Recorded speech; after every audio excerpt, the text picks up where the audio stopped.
कराची तैयारा हादसा, विफाकी वजीर बराए शहरी हवाबाजी गुलाम सरवर खान का इब्तदाई तहकीकाती रिपोर्ट 22 जून को पार्लियामेंट और अवाम के सामने पेश करने का ऐलान।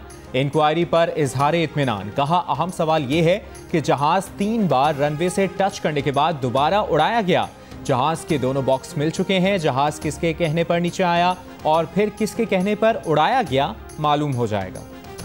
हादसे के 7 दिन बाद तैयारे का कॉकपिट वॉइस रिकॉर्डर मलबे के नीचे से मिल गया। तफ्तीशी बोर्ड के सुपुर्द। एयरबस कंपनी ने कॉकपिट वॉइस रिकॉर्डर मिलने को बड़ी कामयाबी करार दे दिया। एक बयान में कहा, कॉकपिट वॉइस रिकॉर्डर मिलने के बाद पाकिस्तानी हुकाम ने डिकोड करने की दरख्वास्त की है। कॉकपिट वॉइस रिकॉर्डर और फ्लाइट डेटा रिकॉर्डर को फ्रांस में डिकोड किया जाएगा।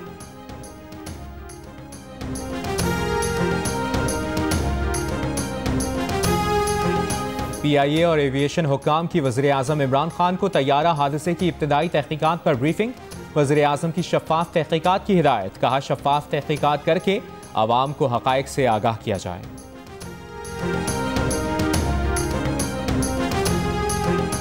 पीपल्स पार्टी ने सिंध में ओमनी ग्रुप को चीनी पर सबसे ज़्यादा सब्सिडी देने का इल्ज़ाम मुस्तरद कर दिया। चीनी बरामद करने की इजाज़त देने पर वज़ीर-ए-आज़म से इंक्वायरी का मुतालबा। तर्जुमान सिंध हुकूमत मुर्तज़ा वहाब ने कहा, वज़ीर आला सिंध को कमीशन में पेश होने का ना नोटिस मिला, ना ही कोई सवालनामा। इंक्वायरी कमीशन ने अपने ही टर्म्स ऑफ रेफरेंस की खिलाफ वर्जी की। नासिर हुसैन शाह बोले, ओमनी ग्रुप को सिर्फ 15% सब्सिडी दी गई। 84% से ज़्यादा सब्सिडी दीगर शुगर मिल्स को दी गई।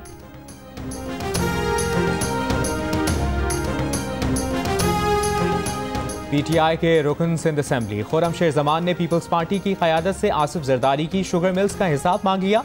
कहा, पीपल्स पार्टी के वज़रा बताएं सिंध में पिछले 12 साल में कितनी शुगर मिल्स पर ज़बरदस्ती कब्जा किया गया। ये भी बताया जाए कि ओमनी ग्रुप की सिंध में कितनी शुगर मिल्स हैं। सिंध हुकूमत ने लॉकडाउन में इजाफा किया तो मुखालिफत करेंगे।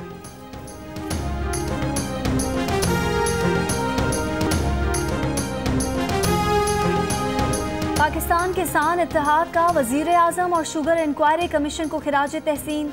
पाकिस्तान किसान इत्तेहाद के सदर खालिद महमूद खोकर कहते हैं कि पहली बार किसी ने शुगर माफिया पर कार्रवाई की।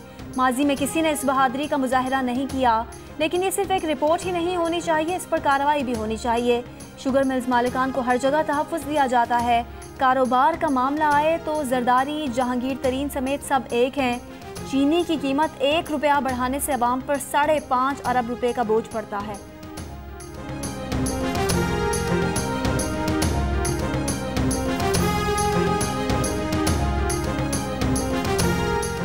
एटमी धमाकों के 22 साल मुकम्मल होने पर नून लीग के रहनुमाओं का लाहौर में तकरीब से खिताब। ख्वाजा साद रफीक ने कहा कि हुक्मरानों के चलन मुल्क चलाने वाले नहीं, मुल्क में जमहूरियत ना हो तो एटम बम भी काम नहीं आता। एहसन इकबाल बोले, कौमी इदारों की सलाहियत बदतरीन सतह पर आ गई है। मईशत तबाह हो जाए तो बाकी क्या बचता है। राना सनाउल्लाह ने कहा कि आज का दिन इस्तेहकाम पाकिस्तान का दिन है। क्या वजह है कि ये दिन कौमी दिन के तौर पर नहीं मनाया जाता। शाहिद खाकान अब्बासी बोले, मुल्क की एटमी सलाहियत मजबूत मईशत की जामिन नहीं।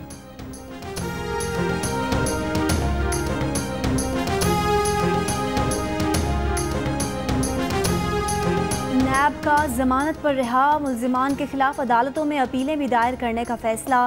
चेयरमैन नैब की ज़ेर सदारत इजलास में अदालतों में ज़ेर समात मुकदमात की जल्द समात के लिए दरख्वास्तें दायर करने का भी फैसला किया गया।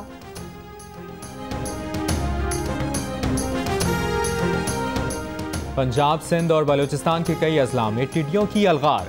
पंजाब में मुल्तान, मुजफ्फरगढ़, विहाड़ी, रहीम यार खान, बहावलनगर और बहावलपुर। सिंध में सांगड़, मटियारी, गोडकी और बलूचिस्तान में कला सैफुल्ला, पशीन, कला अब्दुल्ला, जोब, मस्तोंग, चागी, नोशकी, खुजदार, डेरा बुगटी, सिब्बी और खारान के खेत खलियानों में टिड्डियों के झुंड कहीं किसानों की ढोल बजाकर तो कहीं अपनी मदद आपके तहत स्प्रे करके अपनी फसल बचाने की कोशिश।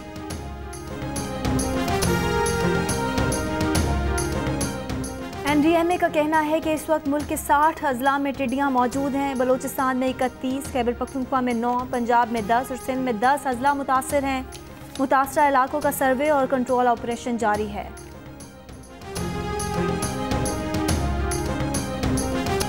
और एडिटर इन चीफ जंग और जियो ग्रुप मीर शकीलुर रहमान 76 रोज से कैद में।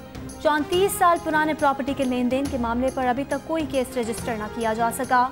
मीर शकीलुर रहमान की गिरफ्तारी, रोजनामा जंग, द न्यूज और जियो टीवी बंद करने की कोशिशों के खिलाफ मुख्तलिफ शहरों में एहतजाज।